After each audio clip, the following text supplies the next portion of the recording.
Harold, this is mostly for you.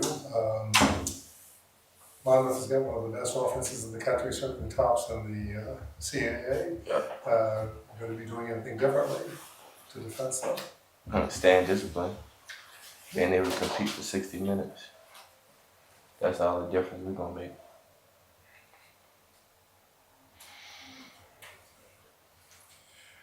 And last week, we gained 1 yard in the first half rushing, but we broke loose in the second half for 177. Did you guys do anything, make any changes at halftime to? It was really just a mindset thing. Just go out and compete, go out and fight, and just show them that we're not gonna quit, and just kind of just show our heart in the second half.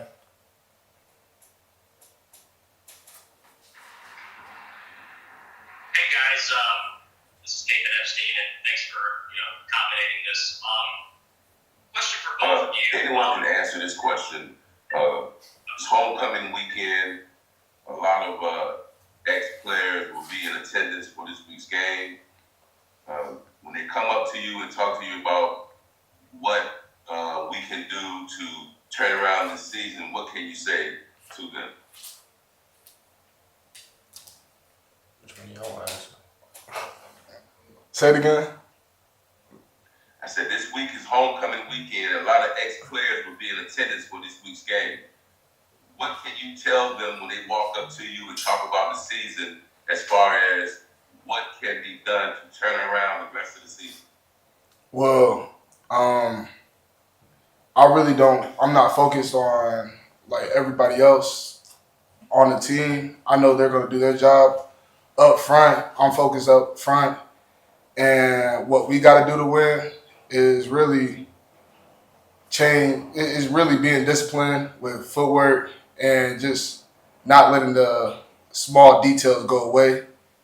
I feel like that will carry us through a successful rest of the season, really. Hey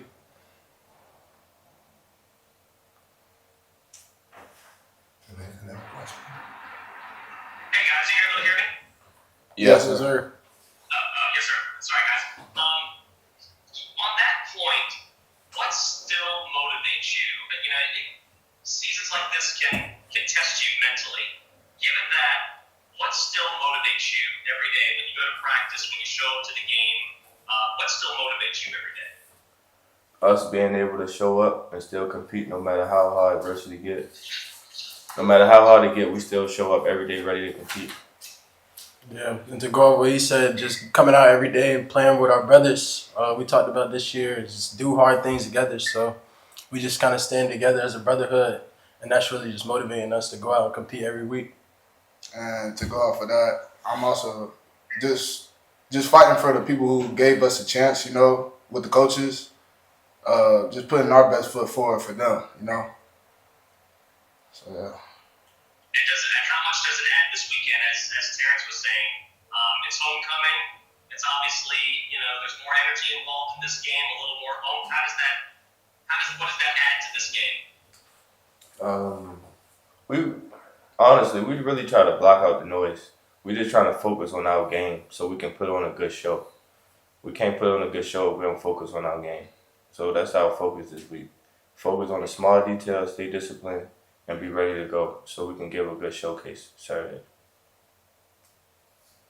Question for Harold. You're one of the CAA's leading tacklers, and going into this matchup against Monmouth, they've got the conference's leading rusher, only 1,000-yard rusher this year. Yeah. What is it going to take maybe to try and limit their run game? Just be ready to show up and stay disciplined and stay within my techniques and take the coaching and be able to display everything Saturday. And then for Donovan, on Hampton's side of the ball, the run game is still a strength of the team.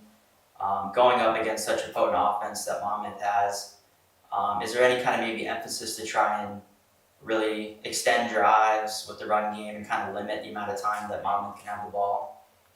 We just got to play our style of football, I think. Not really change anything based off of what they're doing. If we just stay disciplined and focus on the little things, I feel like we'll be okay. And then for Sam, again, talking about the game with Monmouth, they've got two of the top three conferences leading leading sacks leaders this year. So obviously a big kind of part of this upcoming game. What's it going to take maybe to kind of limit their pass rush? Just stay consistent up front. We have the guys. It's all about being consistent sets. That's about it. Got one last question for Donovan, and that is, you've really evolved in this offense, and you've been a part of a rushing attack that has been among the best in the country, and you've played alongside some great running backs, and now you've really taken taken a bigger role in it. How do you think you have evolved as a running back, and what do you think that you have really done? What have you done to get to this point in your career? Just a lot of hard work on and off the field, and just listening to my coaches and just trusting the guys up front. The coaches do a great job and using me a lot of different ways in the offense, getting me the ball in different ways. And just watching a lot of film, taking coaching has just helped me to improve this year. All right, any more questions? No, thank you guys. All right, thank you guys. Thank you. Thank you, sir. And at this time, we got head coach Trenton Boykin for you. We'll start with the opening statement from coach, and then we'll open the floor up for questions. First, just again say thank you to the man above, just for giving us a day to be able to worship and be a blessed for someone else. Right now we know it's homecoming. We understand. We've talked about it. What it means to play for the alumni that's here from past and former players, guys that have walked on that field and played on the field and been in the locker room and wore your jersey number. And, I understand what it's like to want to play in a homecoming game. And so these guys understand, and what we've talked about over the last 3 days about representing this program in the right way. Those guys that are coming back, they're going to be former football players here, and just how they're supposed to represent those that have come before them and what's going to come after them.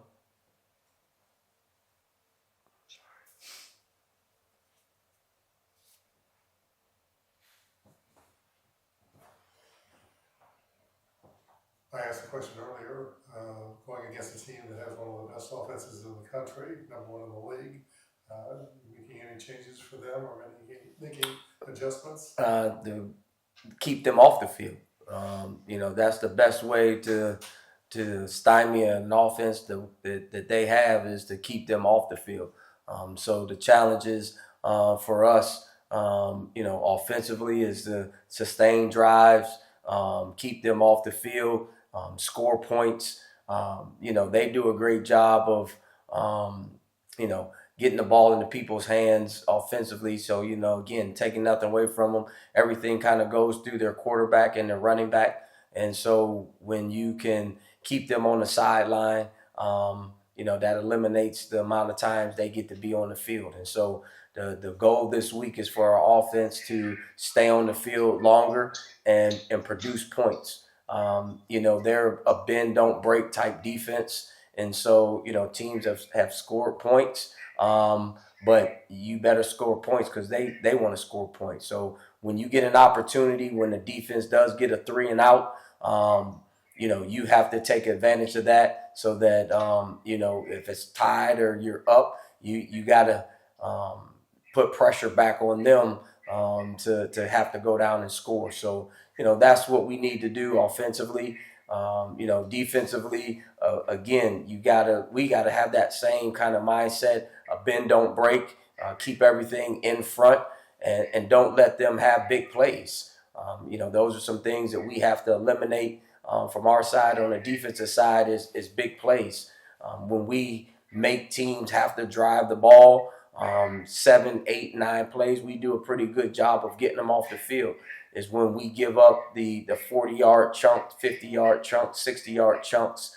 That's when things don't go our way. So we have to be able to do that defensively.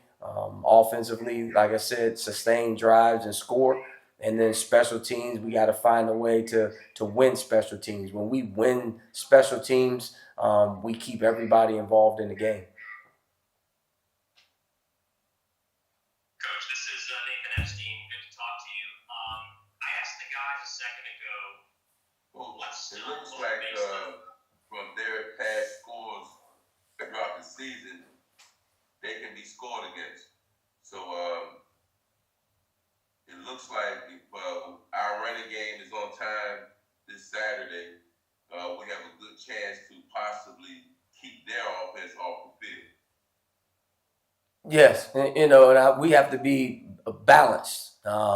We've sat down and talked about who are the guys that we need to feature to get the ball in their hands. We're a way much better offense when we have 5 or 6 different guys touching the football, and so you're right. That's my thing is they've shown that they'll give up points. But they'll score points. And that's why, I go back and say again, hey, when you get an opportunity, to get them stopped, it's 14-14 and you get them a 3 and out, you have to go down and score.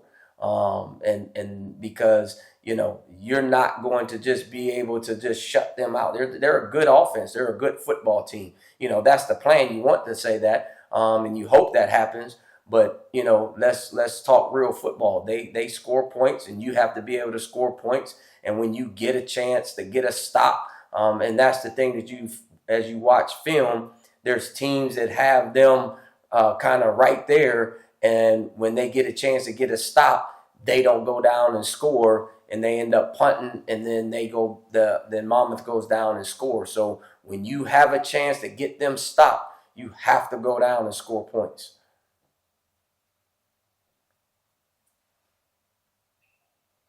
Who is that? Coach, this is Nathan Epstein. You got me? Yes, sir. Hey, good to talk to you. I asked the guys a second ago, what still motivates them?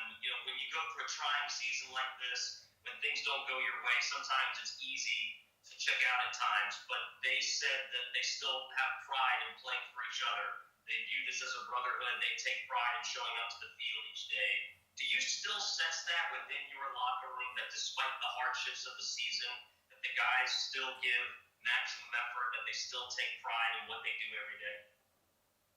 Yes, that's the standard. The standard is set here. We're building that brand here. There's a reason why we came in with this season talking about DHTT, doing hard things together. That's what you have to do. Everybody walks in preseason saying they're going to go undefeated. And you have things that go on inside the building that some people don't know about, and you have to be able to weather certain storms. Those guys have, and that's something that we built, since last year, that we were building something that these guys want to play together. They want to play for each other. The effort is still there. The want to is still there. The fight is still there. It's going to click. And I'm happy to see that we are sticking together. We're staying together. Practices are still lively. Coaches are still working hard. They're working hard, and they believe in each other. And that's what you're trying to build. Everything doesn't always happen how you want it to happen. But these guys have not given up. They still have that fight. They still have that winning spirit. Again, even you look at last week and things did not go our way at all. In the second half, we gave up 1 touchdown and we rushed for or end up having over 270 something yards of total offense in the second half. That shows the resilience that they have, the fact that they still believe in each other. They still believe in this program. That at that point, you really could have saw them fall apart, and they did it. They didn't. Defense gives up 1 touchdown, and you end up having over 200, almost 300 total yards in the second half. So the fight is there. We just have to put it all together. Question for Coach. With this being the homecoming game, Expecting obviously a good attendance, a lot of alumni, family, friends at the game. And I know in all situations, obviously, you want to get points on the board, but is there any maybe little extra importance to try and get off to a fast start in this game and try and keep the crowd kind of in the game and keep the energy levels up? I mean, I mean, that's our plan, every week. We start practice with a period called fast start. So, that's the plan to make the people in this community, the people that are alumni from here, proud Hamptonians. And so that's the plan. We're going out here to win this football game.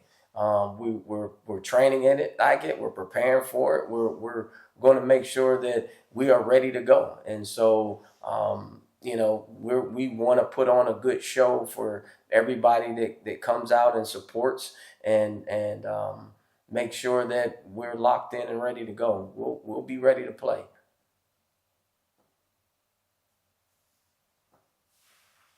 All right, any more questions?